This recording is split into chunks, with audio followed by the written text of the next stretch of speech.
have lived in Germany for almost 10 years now, and the distance didn't just teach me about Germany, it taught me about Nigeria as well. Things I took for granted, things I didn't understand until I left, things I judged too harshly, things I now miss with an ache I did not expect, and some things I'm really glad I escaped. It's going to be complicated to trash this out because loving two places means seeing the truth about both, the good, the bad, and the things people don't always want to admit out loud. I want to start with what I miss, what I didn't know was precious until it was gone. Germany taught me that efficiency isn't everything. In Germany, everything works. The trains run on time, mostly. Systems function, rules are followed, it's impressive, it's efficient. It's also a bit impersonal.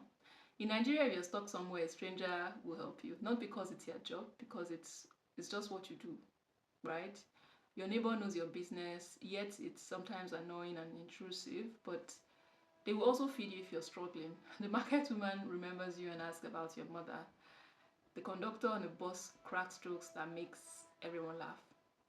In Germany, everybody minds their business, which sounds great until you realize nobody minds your business even when you need them to.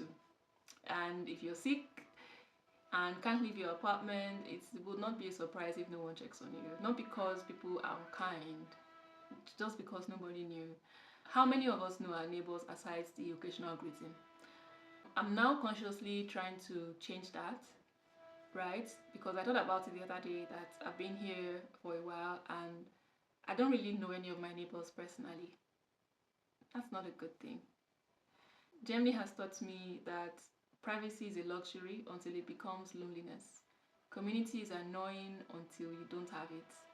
Nigerians complain about people being too much in our business. I get it. I used to complain about that as well. But now sometimes I miss the too much. I miss the people caring enough to be intrusive. I miss the warmth of strangers who aren't really strangers. Germany is efficient, Nigeria is alive, and I didn't know how much I needed alive until everything around me was just efficient. Distance also gave me perspective on things I used to judge harshly about Nigeria. Germany kind of taught me why we Nigerians are the way we are. In Germany, if the train is a few minutes late, people are visibly frustrated. In Germany, we joke about, in Nigeria, I talk about Germany a lot. Talking about Nigeria is is not native anymore. Anyway, in Nigeria, we joke about African time. And nobody is surprised when something that was supposed to take an hour takes 3. I used to think, why can't we just be efficient, you know? But systems enable behavior. In Germany, you can be punctual because trains are reliable. You can be sure that a 30-minute car ride will take you 30 minutes. The roads are good, you have an appointment for your next car check at your current appointment. You can plan because things function. You can trust systems because the systems actually work. In Nigeria, the train might not come, and we don't even have trains in every city. The road might be flooded, power might cut out, or we adapt. We have become very flexible, we improvise not because we are disorganized. It's just because rigidity doesn't survive in a system where nothing is certain. Like, suddenly African time is not laziness. It's survival in an environment that punishes exactness. I was in Nigeria recently, and actually that is why I'm shooting this video. Because it made me realize that a lot of things annoyed me in Nigeria, and yeah, I'll talk about that later. The Nigerian creativity is not so back to what I was saying. The Nigerian creativity is not despite the chaos, it's because of the chaos. We try to make a way where there seems to be no way. Germans follow the system, Nigerians build around the system, and both of them work in their contexts. So I judged Nigeria too harshly for not being Germany, even though while I was in Nigeria, I had a problem with how Nigeria functioned, right? But now living in Germany made me realize that no, so many things are wrong. Germany works because it was built to work. Nigeria works because we refuse to let it stop working. There are different kinds of strengths. Germany taught me that Nigeria is held back by Nigerians. And what I mean by that is that in Germany, people follow rules even when nobody's watching. You see people standing at a red light, not because there's a police standing there, but because the light is green. And irrespective of the time, whether it's 2 a.m. or 11 p.m., people still wait at the red light. They recycle because it's right. They pay taxes and have a basic trust that those taxes will be used for something productive. In Nigeria, we cut corners, we find shortcuts, we say, but everyone does it, so why can't I? We throw rubbish in the streets, we bribe to skip the queue. And if you choose not to bless someone, you're seen as being difficult. We don't pay taxes because the government will just steal it anyway. And we are not wrong about the government, but we're also not innocent. Germany has taught me that you cannot build a functioning society if everyone has decided that the system is already broken. So why bother? It becomes a vicious circle. The government is corrupt, so people cheat. People cheat, so the government can function. So the government can't function. The government can't function, so people lose faith. People lose faith, so everyone cheats more. And when people cheat, the government can't function. People lose faith, everyone cheats. And then, goes on and on. And somewhere in that circle, we lost the belief that we could choose differently. I see it so clearly from here now. The brilliant Nigerian minds, the extraordinary work ethics, the creativity, the resilience, all of it spent fighting a system we could actually change if enough of us decided to stop accepting it as inevitable. We tried in 2020. Unfortunately, it resulted in great disappointment and a determination for people to leave the system that could not be trusted. Germany also taught me that Nigeria gaslights its own citizens. We were told to be grateful. At least it's not a war-torn country. At least you're alive. Stop complaining. Be grateful. Yours is better than someone else's.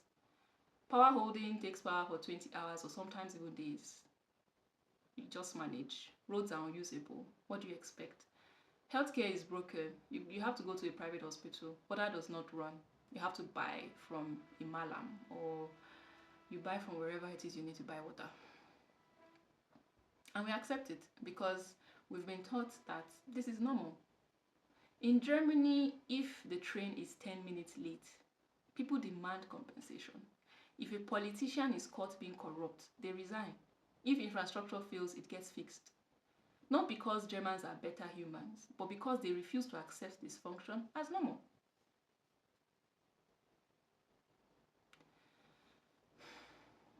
Nigeria taught us to lower expectations so much that we are grateful for crumbs. Germany taught me we deserve more than crumbs, and the fact that we've accepted less breaks my heart. Nigeria is a beautiful place. I didn't see that clearly until I left, and Germany taught me that Nigerians know how to live, not just exist, live. In Germany, people are comfortable, secure, safe, but not really as joyful as Nigerians are. Like, Nigerians would throw parties in the middle of a struggle. We laugh in traffic that could make someone else cry. We dress for church like it's a runway. We make a feast out of nothing. And I used to think maybe we took life more seriously, we'll progress, right? While this can also be true, it is true, we probably need to be more serious, right? But progress without joy is just existence.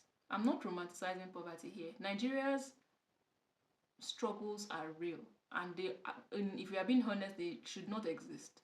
But I'm saying that Nigerians have mastered something that money cannot buy: finding joy despite circumstances. Happiness can be conditional. For example, I'll be happy when I get a promotion, when I buy a house, when I finally retire. In Nigeria, happiness is different. Life is hard, you laugh anyway, you find joy in the little things. Distance has taught me how real Nigerian relationships are. In Nigeria, friendship can be a bit invasive, and I mean that with love. Like, your friends are showing up at your house unannounced, they call at random hours just to talk. They are in your business because they care. I complained about that intrusion until I lived somewhere nobody intrudes. where everyone respects boundaries so thoroughly that you can be desperately alone and no one would notice. I remember when I sprained my tendons and ligaments a couple of years ago, and it was in a public place. It happened in a public place. Like, basically, I'd had a tear earlier in the day, and at some time during the day I was walking around, I actually heard that tear, right? And within a couple of seconds, my feet was swollen. People were just looking at me. No one offered to help me. No one offered to call the ambulance. No one asked me what was wrong. I took myself to the hospital. I took public transport to the Krankenhaus. So I went shopping in a different city, and my friends kept asking me why did I not call them. But I was thinking on their behalf because I didn't want to be intrusive, in the sense that some of them were working, some of them had classes. I just thought to myself, I can do this, I can do this, I can do this, right? But I then thought about the fact that in Nigeria, if I was clearly in pain and someone walked past me, out of 10 people, I believe some people would have asked me, madam, what is wrong? No one asked me what was wrong with me that day. So right now, I think I'd rather be annoyed by people who care than be comfortable with people who don't. In Germany, I'll always be the Nigerian, no matter how long I live here, how well I speak the language, how thoroughly I integrate. People would always ask me, where are you really from? And I assume things, and they assume things about me based on where I'm from or what they've read about my country. I'm Nigerian in Germany, but when I go back home, I'm the one who left, the one who went abroad, the one who complains about things Nigerians endure without a second thought. And I just expect systems to work. I'm shocked by things I used to accept. I've changed in ways that I cannot undo, right? So the question now is, where do I belong? I don't know anymore. Living between two worlds means belonging fully to neither. I've also learned that maybe that's okay. Maybe I don't need to pick. I can love Germany for what it gives me: safety, opportunity, growth, freedom. And I can love Nigeria for what it gave me: identity, community, joy. And so I don't have to betray one to honor the other. Germany taught me things about Nigeria I needed to see: the dysfunction I cannot defend, the beauty I did not appreciate. And Nigeria gave me things no amount of German efficiency could replace. Both places are complicated. Both places have given me something. Both places have taken something as well. And I'm learning to hold both truth at once. So what did living in Germany teach me about Nigeria? It taught me that Nigeria is both better and worse than I thought. Better because I took for granted things that are precious: community, joy, resilience. So worse because I made excuses for things that should not be accepted: dysfunction, corruption, wasted potential. It taught me that you can love a place and still see its flaws. You can criticize a place and still miss it deeply. You can live and still belong. You can stay and still feel like a stranger. Living in Germany has not made me less of a Nigerian. It has made me a different kind of Nigerian. And I still love my home very much. I love Nigeria so much. Nigeria will always be a part of my story. Germany is my current story, and I'm still writing it. So to immigrants abroad, expats watching this, you're allowed to live where you are without hating where you're from. You're allowed to criticize home without being a traitor. You're allowed to change without losing yourself. And I hope you've been able to take a few points from this. Let me know in the comment section what distance has taught you so far about home. Thank you so much for watching, and I'd love to hear from you. See you in my next video. Cheers.